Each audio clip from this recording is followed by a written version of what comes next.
What infamous movie plot hole has an explanation that you're tired of explaining? The Matrix Reloaded. The scene where Neo is talking to the architect, the screens behind them are not other ones, it is the predictions the machines are making on Neo's responses. Most of the scenes are incorrect in those predictions, except for when Neo must choose between Trinity and all of humanity. The machines nailed that response on all screens. In Memento, people always wonder how a guy with short-term memory loss remembers he has memory loss. But he's conditioned himself to say it, just like Sammy was subjected to conditioning in the flashbacks. One of Charles Foster Kane's servants was outside his bedroom when Kane said Rosebud. The door was wide open. The dialogue later confirms that a butler heard Kane's dying words and reported it to the paper. Friends. How did they pay for that apartment on their salary in New York? The very first episode, Monica mentions that her grandma owned the apartment, and she would never be able to afford it otherwise. On watching The Sixth Sense, it may seem completely improbable that Bruce Willis's character didn't realize that he was dead. Yet it's explained right there in the movie. Ghosts see only what they want to see. Not exactly a plot hole, but I hate when people misinterpret the scene in The Incredibles where Violet saves Dash from being shot as her intending to take the bullets for him. Yes, Dash says, "How are you doing that?" And she responds, "I don't know," but that he means is suspending herself in midair inside a spherical force field, which she's never done before. She already knew how to make dome-shaped fields big enough to cover Dash. We saw her do that when they were fighting at dinner earlier in the movie. She jumped in front of Dash because that was the only way she could get close enough to him in time to protect him, since she had not yet learned how to make force fields far away from herself like we see her do when fighting the Underminer in the sequel. The first rule of Fight Club and their growing number of members is because it is meant to teach the members to break rules. Toy Story. Buzz stops moving in front of humans, but doesn't think he's a toy. His delusion is the whole point. It's what drives Woody crazy. He tries explaining it to him. You are a toy. For the people who spend all the Star Wars movies saying, "Why don't they just Jedi mind trick everyone into doing this or that?" Obi-Wan is very clear the first time he uses it that it works on the weak-minded. I think the way stormtroopers function throughout the first 3 films shows they aren't the sharpest tools in the shed and are probably bred/trained/selected to do whatever without question and just be cannon fodder. And Canto Bruno in The Walls and Dolores knowing. Not only does she state during the song she can hear him and at the end of the movie says she knew.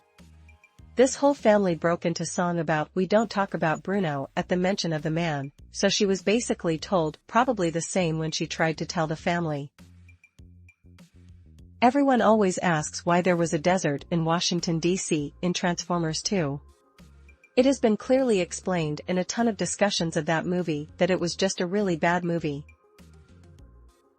From Independence Day, how could a virus programmed on Earth computers destroy the computer system of an alien civilization? In a deleted scene, it's revealed that technology from the spaceship at Area 51 was harvested and used as the basis for most of Earth's post-WW2 computer technology. Once you know that, the whole thing becomes a lot more believable.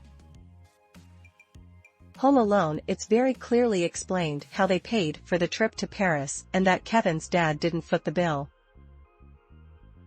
I don't know if you'd call it a plot hole, but I have had to explain it to people before. Jenny didn't think she was in love with Forrest because she thought she was taking advantage of him in the same way her father molested her. He was mentally challenged. She knew this. She had seen it her entire life. She didn't think he was emotionally capable of knowing what real love is. She didn't want to turn into her father. Not with the one person who actually treated her like a human being. How did Andy reattach the poster after he crawled into the tunnel? He didn't. The poster was only attached at the top, as evidenced by the scene where he is seen digging into the wall under the poster. then looking out when he hears someone coughing, then ducking back under it. The poster is clearly securely attached at the top but freely moving at the bottom, thus allowing Andy to lift it / let it fall back down whenever he needed. Tom Cruise is not the last Samurai, Ken Watanabe is. Cruise is just the POV character. It's not a white savior movie, but instead is a white colonialist learning about the value of native cultures and people. I'm not quite sure if this will be clear since I'm not a native English speaker. In Endgame, at least in the reviews, I've always heard that Tony finds the solution to time travel at his first try and how lucky he is. The night he finds the solution, he had told the AI to run one last simulation before stop it for the day. That, added to all the time that he has been without sleep or doing it badly, suggests that he has never stopped looking for a solution and that he did not find it the first day he looked for it. The McFlys briefly meet a guy named Marty in high school. They had no pictures of him. Their youngest son kind of reminds him of the guy. But they don't know about time travel. George trusts his wife. George never stood up for himself. By punching Biff, he got a confidence boost. This changed the course of his life for the better. Biff never recovered. This is a plot hole that I solved for myself. In the 1989 Tim Burton Batman movie, the Joker is poisoning the residents of Gotham using parade balloons filled with gas. Batman swoops in with the Batwing and uses a scissor thing on the nose of the Batwing to grab the ropes of the balloons and fly them away from the city. It always bothered me that the Batwing would have scissors or a giant claw on the front because it would be a useless tool for fighting bad guys. It wasn't until this scene in The Dark Knight more than 20 years later that the claw on the front of the Batwing made sense to me. The claw on the front of the Batwing is for a skyhook system for extracting Batman or others from troubled spots where the Batwing cannot land. Batman just made use of it to grab the balloons so he could pull them away from Gotham. Stormtroopers purposely missing Luke and Leia and letting them escape so they can find the rebel base. Two of them. 1. Steven Spielberg's AI has an ending that is widely misunderstood. Those creatures at the end are not aliens, but hyper-advanced future robots. As aliens, the ending makes even less sense. 2. Star Trek II, The Wrath of Khan.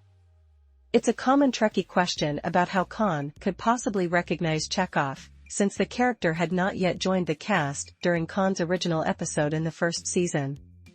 Easy explanation was that the character was there, but met Khan off-screen. Han Solo knows what a parsec is. He was bluffing what he thought was a couple of yokels. The script says as much, and there's a reaction shot.